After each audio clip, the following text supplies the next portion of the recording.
Thank you, Madam Chair. I want to just start by saying, Secretary Duffy, we appreciate the way that you handled January 29th and the tragedy and all that has unfolded afterwards, and just want to welcome the Lilly family here and express our deepest condolences for the loss of your son, Sam. Watching you over the last few months, your grit, your tenacity, you're willing to speak up to make change in the face of the unimaginable.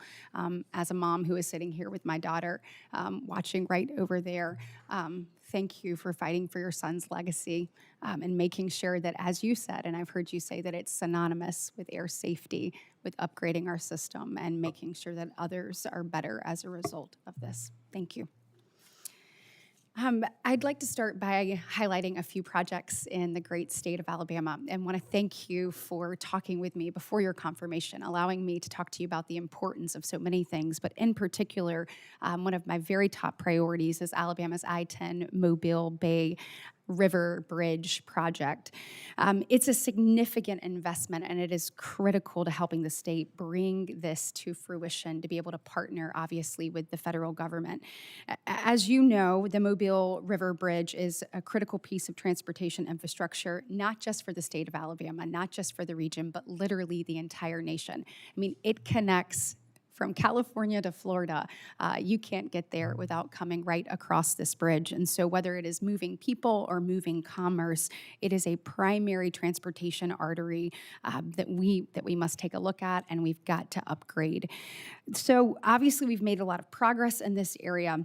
But the one thing that we are waiting on is the TIFIA loan for the project. And I want to stress how absolutely important that is to completing this project.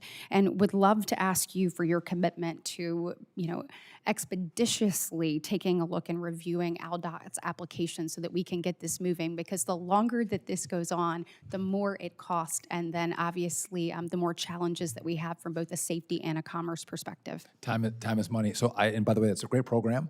I'll look and see what the status is, what the status is, and I'll get back to you as quickly as possible. And when you'll commit to taking a look at it and looking Yes. at the overarching impact and the need for it in order to carry this to fruition. 100%. I'd say these are the kind of projects that also the president cares about. The Yes. big, beautiful roads and bridges that connect Absolutely. our country and move products, the important infrastructure. Absolutely.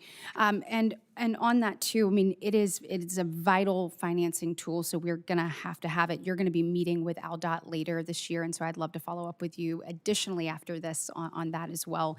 I also want to mention the CRISI grant, which I understand is now in its final review. The grant will provide the essential infrastructure improvements. It's going to allow the freight rail to continue to meet the growing demands of the Mobile port. So the Mobile port has been the fastest growing port the last 6 years in a row.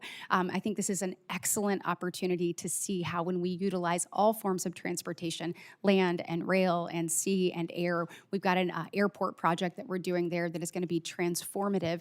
I know you have a lot of things on your plate, but as you are moving across the country, I think this is an excellent example of how transportation can come together for the greater good, not just for the region, but the nation. And I'd love an opportunity to visit that with you. I would welcome that. Excellent.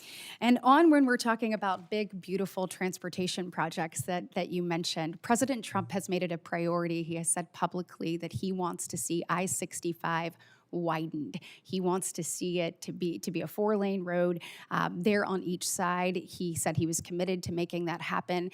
Look, we know how important that is for our state. Anyone who wants to travel in Alabama gets stuck on I-65. However, all of these great people who during the spring and summer want to come to Alabama's beautiful white sand Gulf Coast, or maybe even the Florida Panhandle, come right down 65. And so would just like your commitment to continuing to take a look at that. There's no way that project happens without a partnership with the federal government, and want your commitment to making sure that we take a look at what President Trump has promised and we figure out how to make that happen. I would just say the president's priorities are also my priorities, so yes, I'll definitely take a look at that. Excellent, excellent.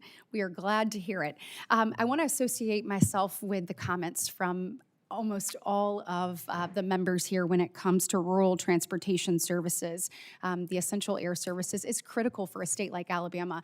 We have 55 out of 67 our counties are rural in nature. Making sure that they're connected and vibrant and have the ability to move across places is important. I mean, Alabama is home to many small airports, and they truly play a vital role in those areas being able to continue to grow and thrive. And so, in the broader context of FAA modernization, how are you going to ensure that these rural areas are included in the efforts that you have? And how do they continue to have access to both safe and reliable air transportation? So just, I also had a district that was very rural in northern Wisconsin. I understand rural America. We're a little colder than you are in Alabama. Just a little up bit. north. We're But going to have a good football game, by the way, yes, coming this yes, we fall. will. But listen, I want to work through that. I completely understand everyone's questions on essential air service. I knew you were all going to ask me questions about essential air service, and I get it. If you give me some space to work through what I think we can do, I will partner with all of you, and we're going to figure out a pathway forward. Well, thank you for your service. My time is up, but I also want to say thank you for putting family first. Your example with your family, obviously having my daughter here, though, just shows that that's the most important thing as we serve this nation and try to leave it better for the next generation. So thank you. Thank you for your example, Senator.